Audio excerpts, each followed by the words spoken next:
So hello everyone. Here in this video we are going to talk about two properties of Z transform. One is the convolution property and the other is the conjugation property. Okay. So let's start with the convolution property. Here it states that the Z transform of x of n is equal to x of z and Z transform of h of n is equal to h of z. Then this is the convolution property. That is, the Z transform of x of n convolution with h of n is equal to x of z into h of z.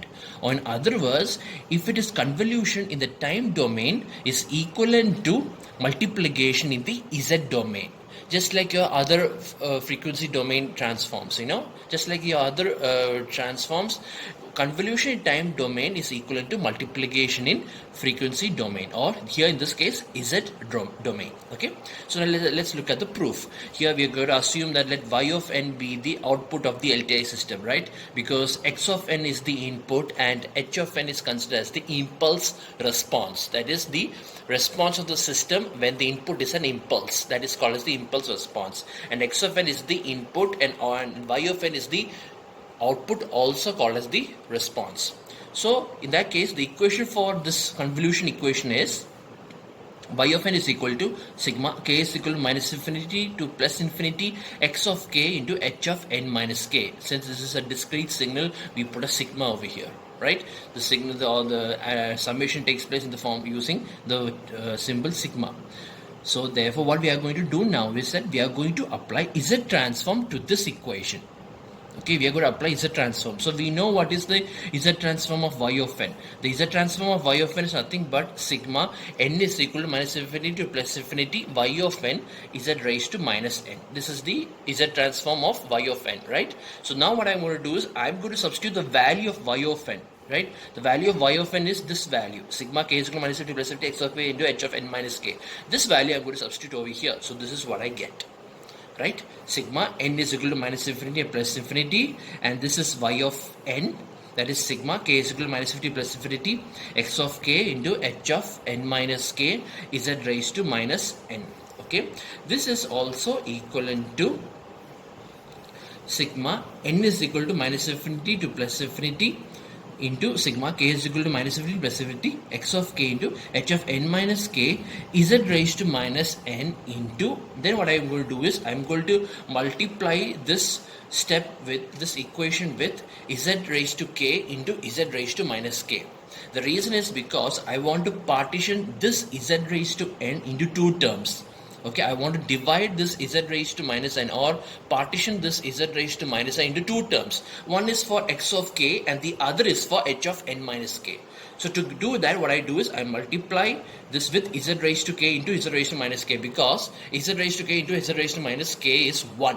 Right? So therefore I multiply like this. Then what I do is that this z raised to minus k I will give to x of k. Right, and this z raised to minus of n minus k I will give to h of n minus k. So these two terms they'll have a separate z power values, right? So therefore interchanging the order of summation, this is also equal to sigma k is equal to minus 50 plus 50 x of k into, now I'm changing the arrangement of these values, right? So it will be x of k into z raised to minus k into sigma n is equal to minus infinity to plus infinity h of n minus k z raised to minus of n minus k. Then what I'm going to do is that, so here you can see I have already got my Z transform equation over here, right? Because as far as from the mathematical point of view, you can use any letter to represent the x of z equation, right? You can use k, n or p or whatever letters, right? Because from the mathematics point of view, all these letters are nothing but variables, right? All these nothing are variables with is changing with respect to that letter. Here it is k, so it will be k over here. If it is n over here, then everything what you write here will be n, right? So this is basically Z transform equation. And here likewise what I'm going to do here is that I'm going to replace n minus k over here with p. In that case, when n minus k is equal to minus infinity, p is also equal to minus infinity, and when n minus k is equal to plus infinity, p is also equal to plus infinity. So therefore this equation becomes sigma k is equal to minus infinity plus infinity x of k into z raised to minus k into sigma p is equal to minus infinity to plus infinity h of p into z raised to minus p. Right? So this is nothing but Z transform of x of Z, right, or x of k. This is the Z transform of x of k, and this is the Z transform of h of p. So therefore this is x of Z and this is h of Z. Or in other words, Z transform of y of n is equal to x of Z into h of Z. Or in other words, Z transform of x of n convolution with h of n is x of Z into h of Z. Okay, so this is called as the convolution property of Z transform. Now after this, we'll be moving on to the the conjugation property of Z transform. Okay. This is the conjugation property of Z transform. This is a very easy transform, right? Here, what it states that if the Z transform of x of n is x of Z, then the Z transform of the conjugation of x of n. That is, we are assuming that x of n is a complex valued signal, which means every complex number has a conjugate number also, right? If one number is 3 plus 2j, the other number is 3 minus 2j. Right? If one number is a plus bj, the other number will be a minus bj. So likewise, x star of n is the conjugate of x of n. So the Z transform of the conjugate of x of n is nothing but the x star of Z star. That means it is nothing but the conjugate of the Z transform as a function of Z star. The reason is because this Z that you see here is also a complex frequency. So if it is a complex frequency, then it has an imaginary part and a real part, and therefore this also has a conjugate. That conjugate is what you call as the Z star. Z star is the conjugate of Z, and x star of Z star means the conjugate of the Z transform as a function of Z star. Proof. Now we look at the proof. We know that the Z transform of x of n is equal to sigma n is equal to minus infinity to plus infinity x of n into Z raised to minus n. So now what I'm going to do is I'm going to find the Z transform of x star of n. So what I do, I replace this x of n with x star of n.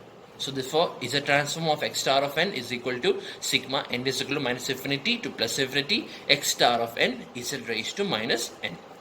So now we know that the conjugate of a number is that number itself, right? If 3 plus 5j conjugate is 3 minus 5j, then the conjugate of 3 minus 5j is 3 plus 5j itself, right? So any number, if I apply double conjugate, will result with that number itself. So that's what I'm going to do here. I'm going to apply double conjugation in this step, right?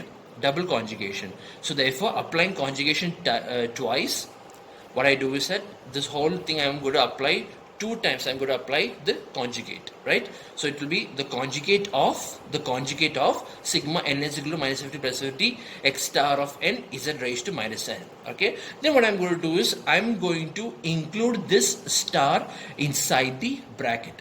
Okay. I am going to apply this conjugation inside the equation. So what happens? This x star of n will become x of n, because the conjugate of x star of n is x of n. So this will become x of n, right? And also Z is also a complex frequency. So if Z is a complex frequency, then the conjugate of Z is Z star. So therefore this equation, so if I'm including this conjugation inside the bracket, the equation will become conjugate of sigma n is equal to minus infinity x of n into Z star raised to minus n. You see, this is what happens. And what is this equation? This equation is nothing but x of Z star, right? Because this is basically here, instead of writing Z, I have written Z star. So that means this equation is basically a function of Z star. So therefore, this internal equation that you see inside the bracket is nothing but x of Z star. Therefore, this equation is conjugate of x of Z star, which is nothing but x star of Z star. In other words, the Z transform of the conjugate of x of n is conjugate of Z transform as a function of Z star, okay, or x star of Z star. This is called as the conjugation property of Z transform, okay.